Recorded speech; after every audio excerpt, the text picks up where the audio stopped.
Hey everyone, welcome back to Studio, and today I'm here with a brand new video for you guys. I'm going to be reviewing Riverdale Season 6, Episodes 4 and 5, titled Chapter 99, The Witching Hours, and Chapter 100, The Jughead Paradox.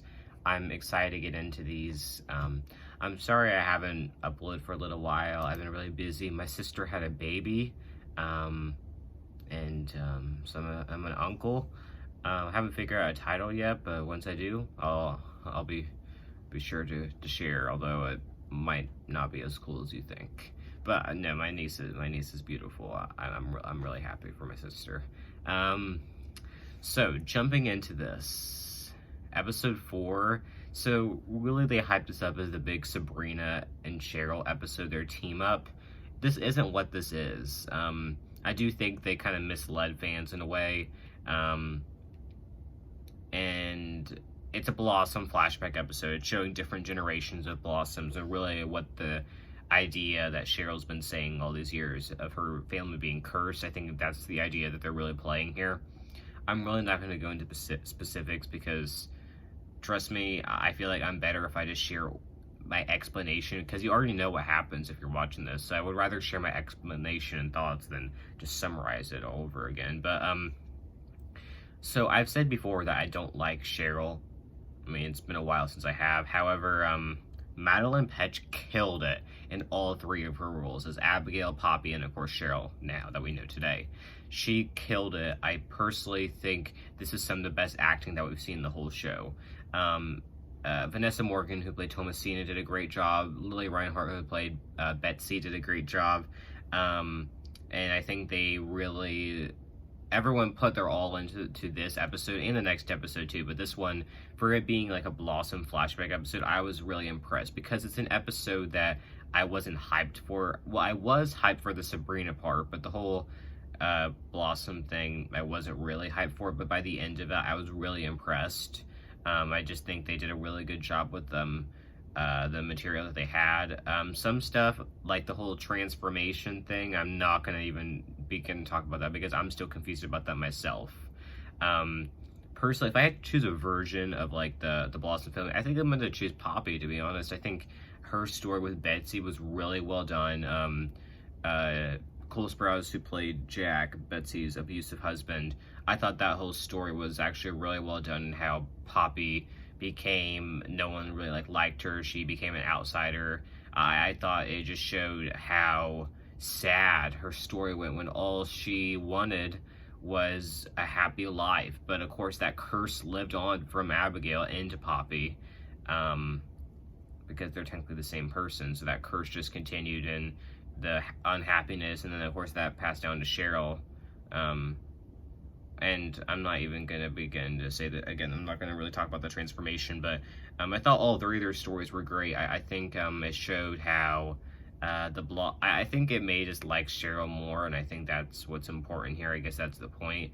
The Blossoms, I'm still not totally vibing with it, but I understand them more after this episode. And does it excuse what Penelope's done? No, that's not the point. I think it's meant to give some backstory, and again, the acting was really well done.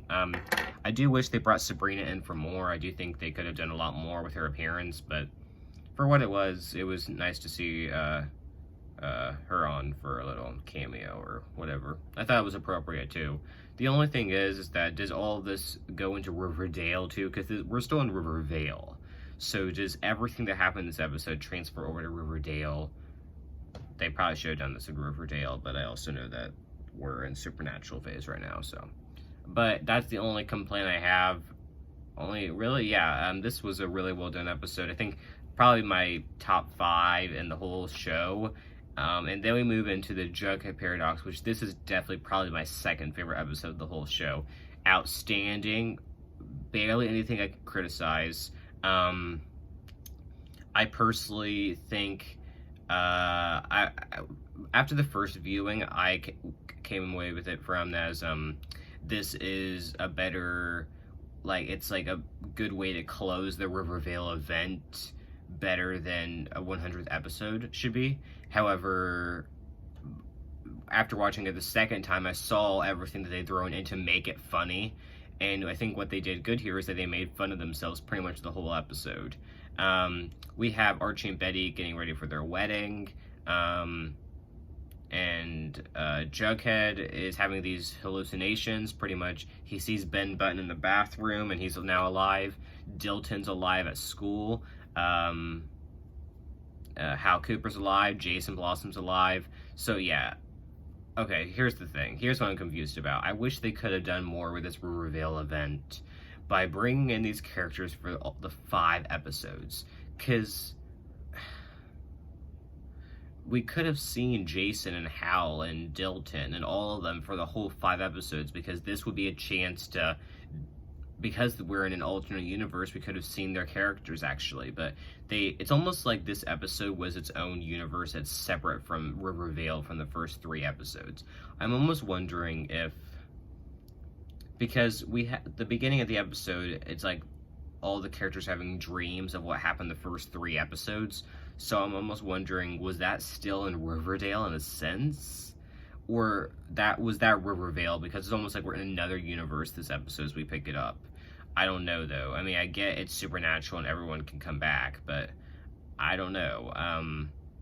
But there's a lot of deaths, definitely a lot to keep track. And of course, the best part had to be the 2 Reggies. They brought Russ Butler, who played Reggie in season 1, back, and him and Charles Melton that was awesome. And Veronica and the 2 Reggies, I think they did a great job there with comedic relief. I thought that was great. I still like Charles Melton better, because I think he gives Reggie a way to like him, where I think the old Reggie was more of a douchebag, if that makes sense.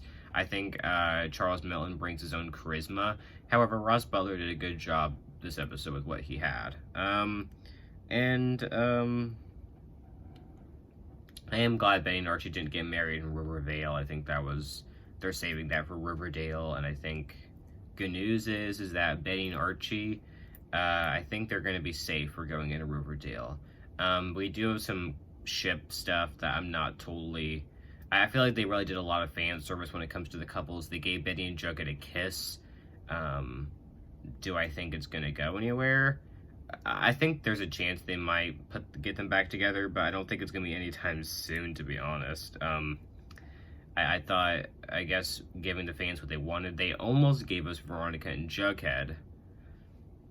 Would I have been against it? No. I mean, it's weird still, but there's weirder things. I mean, I think if Veronica and Jughead kissing would have probably actually been more entertaining than Betty and Jughead kissing, but whatever. But here's the good news. By the end, Betty and Jughead save Riverdale, and then we cut over to Riverdale, where it's Betty and Archie and the bomb, and it goes off, and Jughead's in the garage, and he hears it. So I guess he's probably was struggling with some sensory loss here.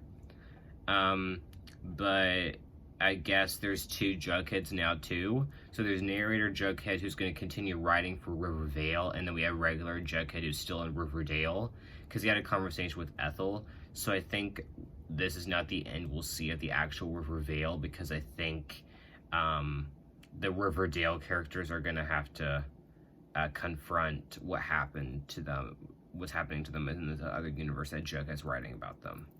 So that's kind of all I wanted to say, but these are 2 outstanding episodes, some of the best in the whole show. Great job with them. Again, sorry I'm kind of inactive, but I'll be sure to get content out to you soon. So anyways, thanks for watching, and bye everyone.